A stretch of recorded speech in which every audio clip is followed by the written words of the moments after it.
Hello aspirants, welcome to the daily current affairs by civic centre IAS. ఈ వీడియోలో state పిఎస్సీలకు సంబంధించిన ముఖ్యమైన current affairs అంశాల గురించి తెలుసుకోబోతున్నాం.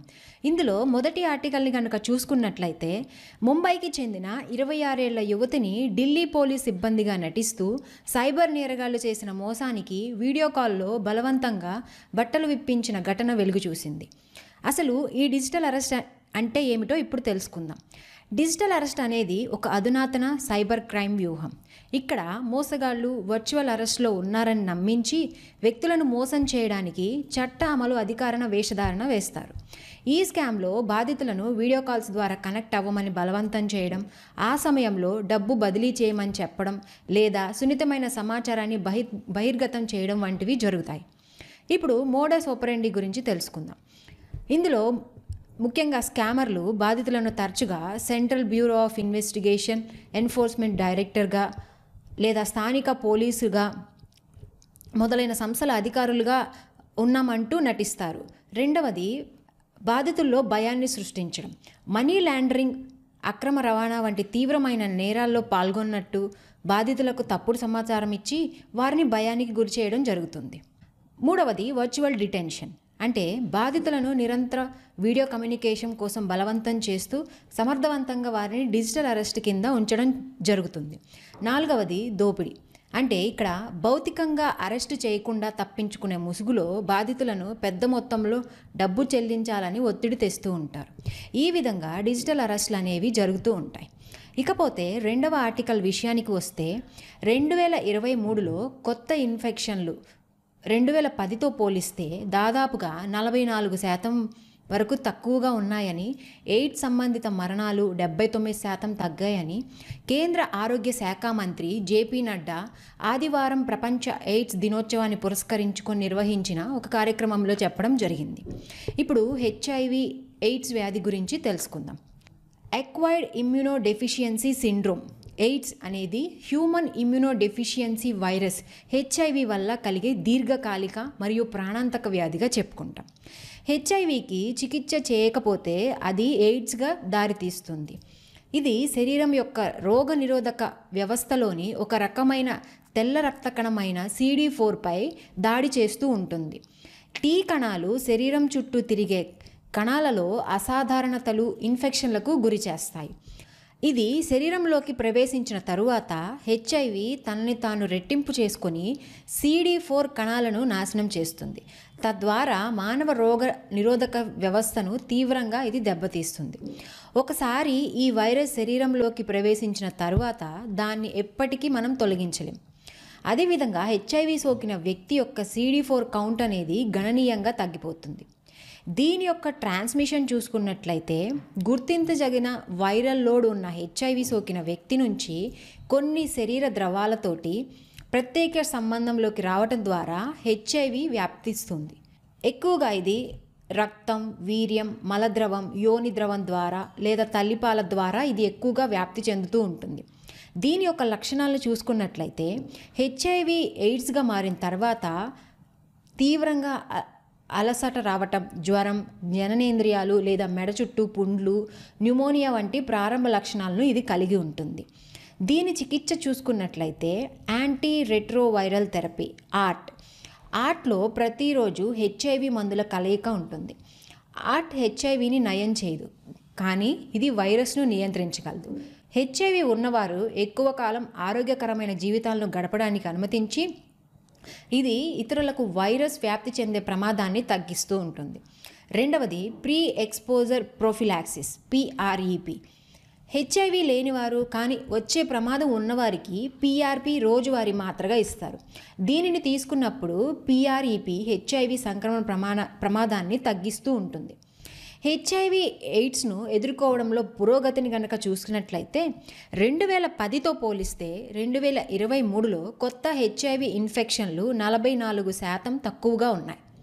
అదేవిధంగా ఎయిడ్స్ సంబంధిత మరణాలు గణనీయంగా 79%కి తగ్గాయి. దీని తర్వాత హెచ్ఐవి యొక్క వ్యాప్తి ధోరణులు చూసుకున్నట్లయితే, పెద్దవారిలో జాతీయ హెచ్ఐవి ప్రాబల్యం 0.20% వద్ద ఉండగా మిజోరాం, నాగాలాండ్, మణిపూర్ వంటి కొన్ని రాష్ట్రాలు అత్యధిక వ్యాప్తిని ప్రదర్శిస్తున్నాయి.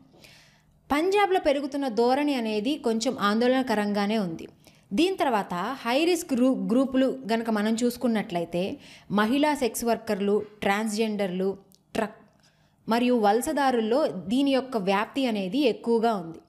అదేవిధంగా దీని యొక్క ప్రాంతీయ ప్రాబల్యం చూసుకున్నట్లయితే ఆంధ్రప్రదేశ్, కర్ణాటక, తెలంగాణ వంటి రాష్ట్రాల్లో వయోజనుల ప్రాబల్యం అనేది 0.4% కంటే ఎక్కువగా ఉంది. దీని తర్వాత హెచ్ఐవి ఎయిడ్స్పై భారతదేశ స్పందన చూసుకున్నట్లయితే 90-90-90 టార్గెట్ని కనుక చూసుకున్నట్లయితే, అంటే ఈ టార్గెట్ యొక్క ముఖ్య లక్ష్యం ఏంటంటే మొదట 90% ఎయిడ్స్ కేసుల్ని గుర్తించడం, గుర్తించిన వ్యక్తుల్లో 90% మందికి చికిత్స చేయడం, చికిత్స పొందిన 90 కేసుల్లో వైరల్ అణిచివేతను సాధించడం లక్ష్యంగా ఈ టార్గెట్ అనేది పెట్టుకుంది. దీని తర్వాత 95-95-95 లక్ష్యాన్ని కనుక చూసినట్లయితే ఇందులో 81% కేసుల్ని గుర్తించడం జరిగింది. అంతేకాకుండా 88% మంది యాంటీ రెట్రోవైరల్ థెరపీ ఆర్ట్ను పొందుతున్నారు. దీనిలో భాగంగా ఈ చికిత్స పొందిన వారిలో 97% మంది వైరల్ లోడ్ అణిచివేతకి సాధించడం జరిగింది.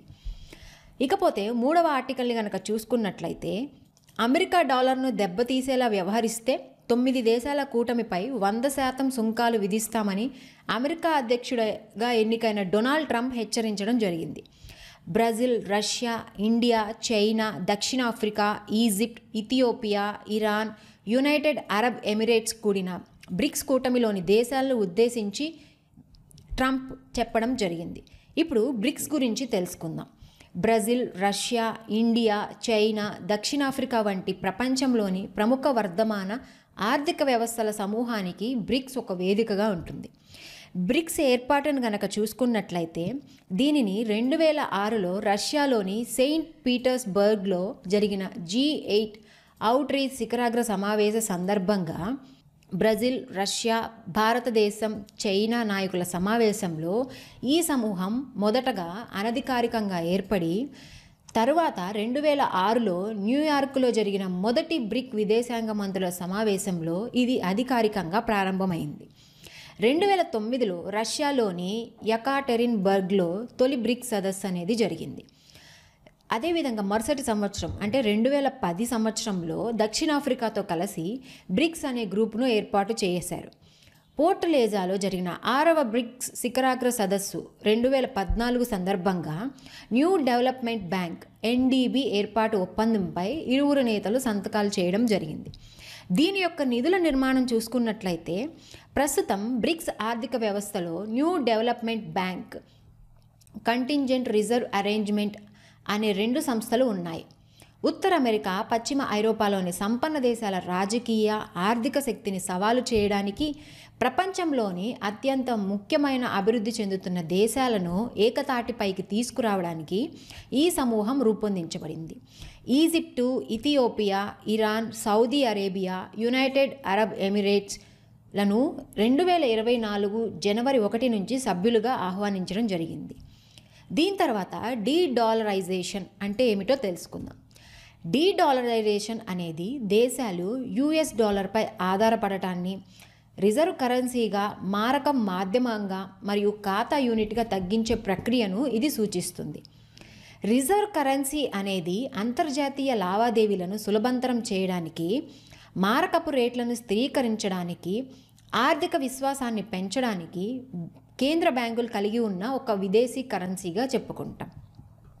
ఇకపోతే 4వ ఆర్టికల్ విషయానికి వస్తే డిసెంబర్ 4 నుంచి 6 వరకు జరగనున్న reserve bank of India monitor policy committee సమావేశంలో రెపో రేటును యథాతథంగా 6.5%గా కొనసాగించే అవకాశం ఉందని RBI వెల్లడించడం జరిగింది. రెపో రేటును యథాతథంగా ఉంచడం ఇది వరుసగా 11వ ద్రవ్య విధానం. ఇప్పుడు ద్రవ్య విధానం గురించి తెలుసుకుందాం. ద్రవ్య విధానం అనేది చట్టంలో పేర్కొన్న లక్ష్యాలను సాధించడానికి, తన నియంత్రణలో ఉన్న ద్రవ్య సాధనాలను ఉపయోగించడానికి సంబంధించి కేంద్ర బ్యాంక్ యొక్క విధానాన్ని సూచిస్తుంది.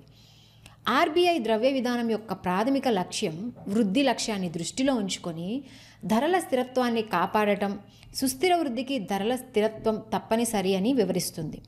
సవరించిన RBI చట్టం 1934 ప్రకారం ప్రతి 5 సంవత్సరాలకు ఒకసారి భారత ప్రభుత్వం రిజర్వ్ బ్యాంకుతో సంప్రదించి ద్రవ్యోల్బణ లక్ష్యాన్ని నిర్దేశించుకుంటూ ఉంటుంది. ఇప్పుడు మానిటర్ పాలసీ అంటే ఏమిటో చూద్దాం. కొత్త ద్రవ్యోల్బణ లక్ష్య ద్రవ్య విధాన నిర్వహణకు సంబంధించి ప్రభుత్వం ఆర్బీఐ మధ్య అవగాహన ఒప్పందం తర్వాత ఎంపీసీని ఏర్పాటు చేస్తారు. రిజర్వ్ బ్యాంక్ ఆఫ్ ఇండియా చట్టం 1934 ఆర్థిక చట్టం 2016 ద్వారా సవరించబడింది. ఇది ఎంపీసీకి చట్టబద్ధమైన సంస్థాగత ఫ్రేమ్వర్క్ను అందిస్తుంది. సవరించిన ఆర్బీఐ చట్టం 1934లోని సెక్షన్ 45 జెడ్పీ ప్రకారం 6 సభ్యుల ఎంపీసీని ఏర్పాటు చేసే అధికారం కేంద్ర ప్రభుత్వానికి ఉంది. దీని యొక్క ప్రమేయాన్ని చూసుకున్నట్లయితే నిర్దేశిత లక్ష్య స్థాయిలో ద్రవ్యోల్బణాన్ని కట్టడి చేయడానికి అవసరమైన బెంచ్ మార్క్ పాలసీ రేటును నిర్ణయించే బాధ్యతను ఎంపీసీకి అప్పగించారు. గతంలో టెక్నికల్ అడ్వైజరీ కమిటీ ఏర్పాటు చేసిన స్థానంలో ఎంపీసీని తీసుకొచ్చారు. దీని యొక్క కాంపోజిషన్ని కనుక చూసుకున్నట్లయితే ఎంపీసీలో 6 సభ్యులు ఉంటారు. అందులో ఆర్బీఐ గవర్నర్ చైర్పర్సన్ గాను, ద్రవ్య విధానానికి ఇన్ఛార్జ్గా ఆర్బీఐ డిప్యూటీ గవర్నర్గా ఉంటారు. ఆర్బీఐ బోర్డు నామినేట్ చేసిన ఒక అధికారి, మిగిలిన 3 సభ్యులు భారత ప్రభుత్వానికి ప్రాతినిధ్యం వహిస్తారు. బాహ్య సభ్యులు 4 సంవత్సరాల కాలానికి పదవిలో ఉంటారు. ఒక సమావేశానికి 4 సభ్యులు ఉండాలి. వీరిలో కనీసం ఒకరు గవర్నర్గా మరియు ఆయన గైర్హాజరులో ఎంపీసీ సభ్యుడిగా ఉన్న డిప్యూటీ గవర్నర్గా ఉంటారు. మెజారిటీ ఓటు ఆధారంగా ఎంపీసీ నిర్ణయాలు తీసుకుంటుంది. ఒకవేళ పొత్తు కుదిరితే ఆర్బీఐ గవర్నర్కు 2వ ఓటింగు ఉంటుంది. ఎంపీసీ నిర్ణయం అనేది ఆర్బీఐకి కట్టుబడి ఉంటుంది. ఆర్బీఐ మానిటరీ పాలసీ డిపార్ట్మెంట్ ద్రవ్య విధానాన్ని రూపొందించడంలో ఎంపీసీకి సహకరిస్తూ ఉంటుంది. ఇప్పుడు రెపో రేట్ గురించి తెలుసుకుందాం. రెపో రేట్ అనేది ఒక దేశ కేంద్ర బ్యాంక్ నిధుల కొరత ఏర్పడినప్పుడు వాణిజ్య బ్యాంకులకు రుణాలు ఇచ్చే రేటు. ద్రవ్యోల్బణాన్ని నియంత్రించడానికి మానిటరీ అధికారులు రెపో రేటును ఉపయోగిస్తారు. ఇప్పుడు 5వ ఆర్టికల్ని కనుక చూసుకున్నట్లయితే సేవలు, కంప్యూటర్, టెలికాం, ఫార్మా రంగాల్లో ఆరోగ్యకరమైన ప్రవాహం కారణంగా ఈ ఆర్థిక సంవత్సరం ఏప్రిల్-సెప్టెంబర్లో భారత్లో విదేశీ ప్రత్యక్ష పెట్టుబడులు ఏడాది ప్రాతిపదికన 45% పెరిగి $29.79 బిలియన్ డాలర్లకు చేరుకున్నాయి. ఇప్పుడు విదేశీ పెట్టుబడులను కనుక చూసుకున్నట్లయితే విదేశీ ప్రత్యక్ష పెట్టుబడులు ఎఫ్డిఐ అనేది ఒక సంస్థ లేదా మరొక వ్యక్తి దేశంలో ఉన్న వ్యాపార ప్రయోజనాల కోసం చేసే పెట్టుబడిగా చెప్పుకుంటాం. ఎఫ్డిఐ అనేది పెట్టుబడిదారుడు విదేశీ దేశంలో ప్రత్యక్ష వ్యాపార ఆసక్తిని కొనుగోలు చేయడానికి అనుమతిస్తూ ఉంటుంది. అయితే ఇందులో మరో దేశంలో అనుబంధ సంస్థను ఏర్పాటు చేయడం, ఇప్పటికే ఉన్న విదేశీ కంపెనీని కొనుగోలు చేయడం లేదా విలీనం చేయడం, లేదా ఒక విదేశీ కంపెనీతో జాయింట్ వెంచర్ భాగస్వామ్యాన్ని ప్రారంభించడం అనేవి సాధారణంగా మనం చూస్తూ ఉంటాం. మరికొన్ని కొత్త అంశాలతోటి రేపటి వీడియోలో మళ్ళీ కలుసుకుందాం. Thank you.